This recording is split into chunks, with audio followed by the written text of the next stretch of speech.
قد قامت الصلاة قد قامت الصلاة. الله أكبر الله أكبر، لا إله إلا الله.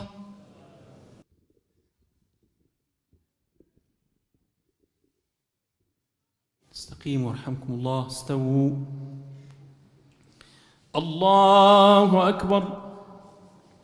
بسم الله الرحمن الرحيم.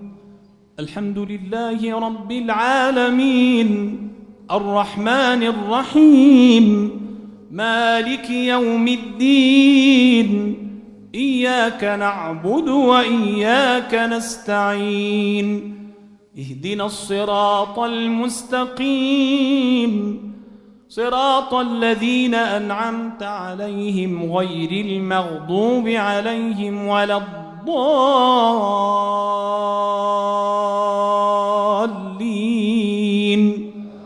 آمين.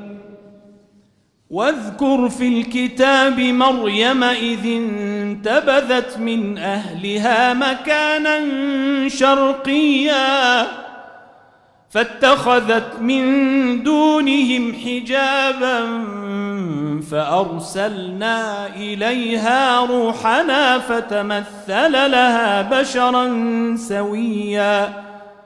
قالت إني أعوذ بالرحمن منك إن كنت تقيا. قال إنما أنا رسول ربك لأهب لك غلاما زكيا.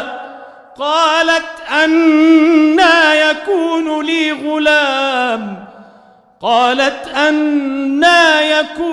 لي غلام ولم يمسسني بشر ولم أك بغيا.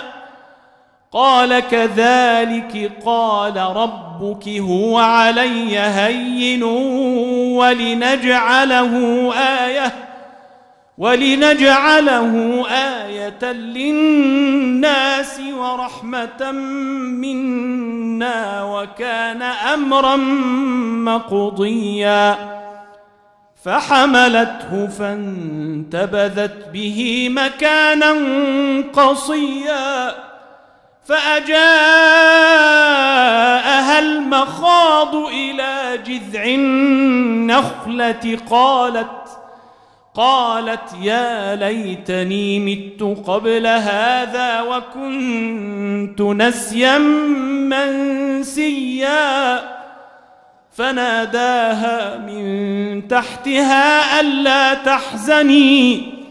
ألا تحزني قد جعل ربك تحتك سريا وهزي إليك بجذع النخلة تساقط عليك رطبا جنيا فكلي واشربي وقري عينا فإما ترين من البشر أحدا فقولي إني نذرت للرحمن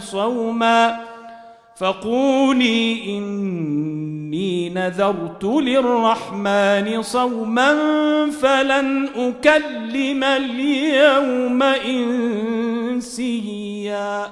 فأتت به قومها تحمله قالوا يا مريم لقد جئت شيئا فريا.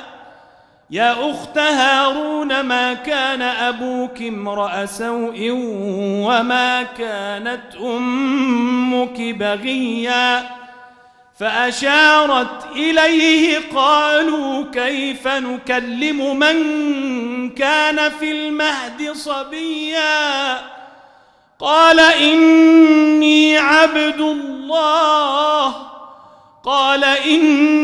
عبد الله آتاني الكتاب وجعلني نبيا وجعلني مباركا أينما كنت وأوصاني بالصلاة والزكاة ما دمت حيا وبرا بوالدتي ولم يجعلني جبارا شقيا. والسلام علي يوم ولدت ويوم أموت ويوم أبعث حيا ذلك عيسى ابن مريم قول الحق الذي فيه يمترون ما كان لله أن يتخذ من ولد سبحانه إذا قضى أمرا فإنما يقول له كن فيكون وإن الله ربي وربكم فاعبدوه هذا صراط مستقيم الله أكبر